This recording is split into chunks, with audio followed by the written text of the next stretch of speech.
നമസ്കാരം.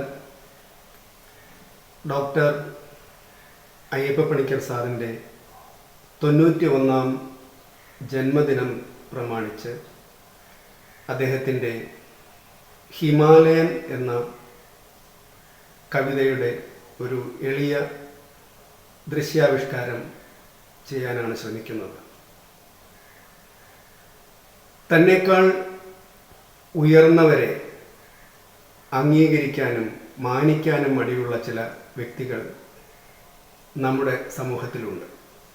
അത്തരം വികലമായ മനസ്സാണ് ഹിമാലയൻ എന്ന ഈ കവിതയ്ക്ക് ആധാരം. ഏവർക്കും സ്വാഗതം. ഹിമാലയൻ.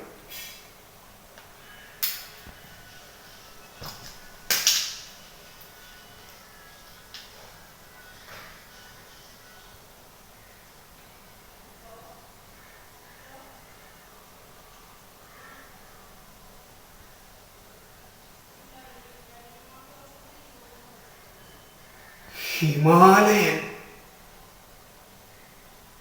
ഹിമാലയൻ ഈ ഹിമാലയൻ ഉണ്ടല്ലോ, എനിക്ക് തീരെ ഇഷ്ടമില്ല കേട്ടോ.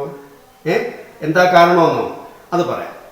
ഒന്നാമത്, അതിൻ്റെ ആ പൊക്കം നമ്മുടെ നാടിന് തീരെ യോജിക്കാത്തത്. ഔട്ട് ഓഫ് ഫാഷനാണ്, വെറും ക്ലീഷേ. രണ്ടാമത്, അതിൻ്റെ ഒരു അഹങ്കാരം, കൂർത്ത കൊടുമുടികളും ഇടയ്ക്കിടയ്ക്ക് ചില പീഠഭൂമികളും നമ്മുടെ ജീവിത വിശ്വാസങ്ങളുമായി ഒരു തരത്തിലും പൊരുത്തപ്പെടാത്തത്. ഇനി മൂന്നാമത്, അവിടെയുള്ള ഒരു തണുപ്പ്. എന്തൊരു തണുപ്പാണെന്നറിയാമോ? വേനൽക്കാലത്തും മഞ്ഞ, കൊടും മഞ്ഞ്.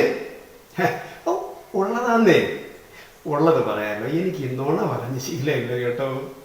അപ്പോൾ നിങ്ങൾ വിചാരിക്കും എനിക്ക് പിന്നെ എന്താണ് ഇഷ്ടം എന്ന്. അത് പറയാം. എനിക്കിഷ്ടം സമതലമാണ്, നല്ല നിരപ്പായ സ്ഥലം. അതാവുമ്പോൾ നമുക്ക് നടക്കണമെന്ന് തോന്നുമ്പോൾ നടക്കാം, നടക്കണ്ടാത്തപ്പോൾ ഇരിക്കാം. നടക്കാം, നടക്കാതെ ഇരിക്കാം. നടക്കാതിരിക്കാം. അതാണല്ലോ ഇന്നത്തെ അവസ്ഥ.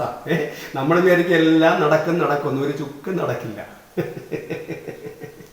എന്തുകൊണ്ടാണ് ഞാൻ ഹിമാലയനെ ഇഷ്ടപ്പെടാത്തതെന്ന് ഇപ്പൊ ബോധ്യമായല്ലോ.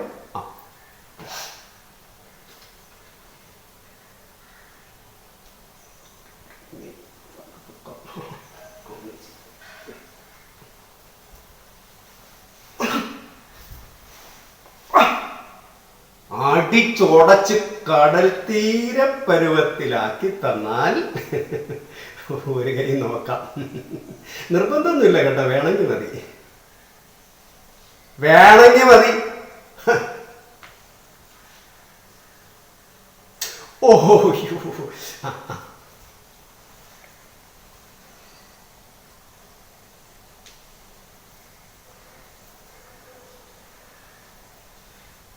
അയ്യപ്പ പണിക്കർ സാറിൻ്റെ സ്മരണയ്ക്ക് മുമ്പിൽ എൻ്റെ പ്രണാമം.